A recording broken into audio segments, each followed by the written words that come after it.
রাজধানী কাকরাইল মসজিদ ও এর আশেপাশে এলাকায় সকাল থেকেই অবস্থান নিয়েছেন তাবলিগ জামায়াতের সাদপন্থীরা।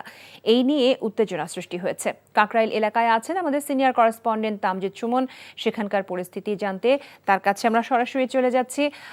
তামজিদ, সাদপন্থীরা এই এলাকায় কেন অবস্থান নিয়েছেন এবং তাদের আসলে দাবিটা কি জানতে পেরেছেন?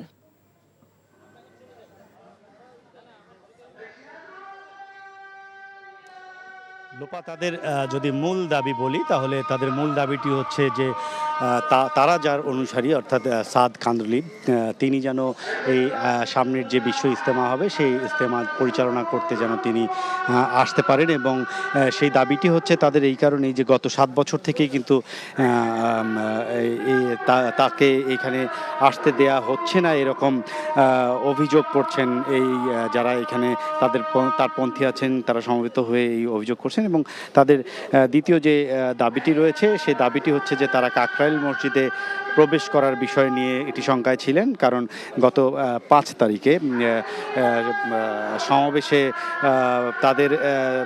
তারা বলছেন যে তাদের বিরোধী অনুসারী তারা বেশ কিছু অভিযোগ করেছিলেন এবং তারা ঘোষণা দিয়েছিলেন যে তাদেরকে এই কাকরাইল মসজিদে প্রবেশ করতে দিবেন না।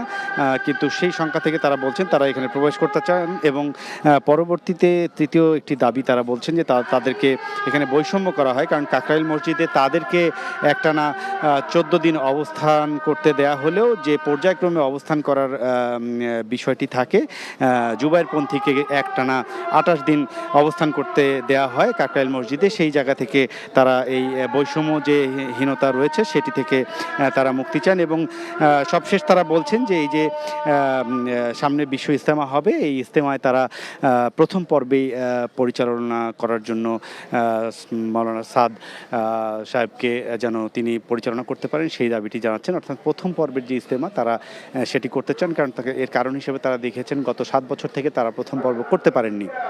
সব মিলিয়ে তারা বলছেন যে তারা সহ অবস্থানে কাজ করতে চান এবং আন্তর্জাতিক খ্যাতিসম্পন্ন তারা যেই অনুসারী অর্থাৎ মাওলানা সাদ তিনি যেন এই বাংলাদেশে এসে তাবলিগ পরিচালনা করতে পারেন, বিশ্ব ইজতেমা পরিচালনা করতে পারেন। তাদের দাবি হচ্ছে তারা মনে করেন তিনি যদি আসেন তাহলে বিশ্বের বিভিন্ন দেশ থেকে আরও অনেক বেশি মুসল্লি এখানে এসে সমবেত হবেন এবং সেই তাবলিগ জামায়াত যেটি বিশ্ব ইজতেমা সেটি অনেক বেশি সফল করা হবে। তো সব মিলিয়ে এইসব দাবিতেই তারা এখানে অবস্থান নিয়েছেন। আনুষ্ঠানিকভাবে তারা কোনো কথা বলছেন না, তবে বিচ্ছিন্নভাবে তাদের সাথে কথা বললে আমরা এসব দাবিগুলি জানাচ্ছি এবং এখন পর্যন্ত এখানে শান্তিপূর্ণ অবস্থান রয়েছে।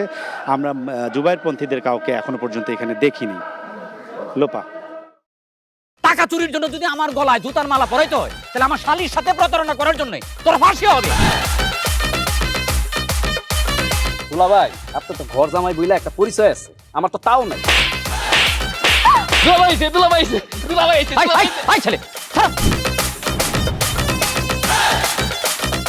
রাজনৈতিক ফ্যামিলির মেয়ে হয়ে ওই কাজ করবে। যারে পাবো হারে পিটাবো, রক্তের নেশায় ধরতে, রক্তের নেশায়, কাঁচা রক্তের নেশায় ধরতে।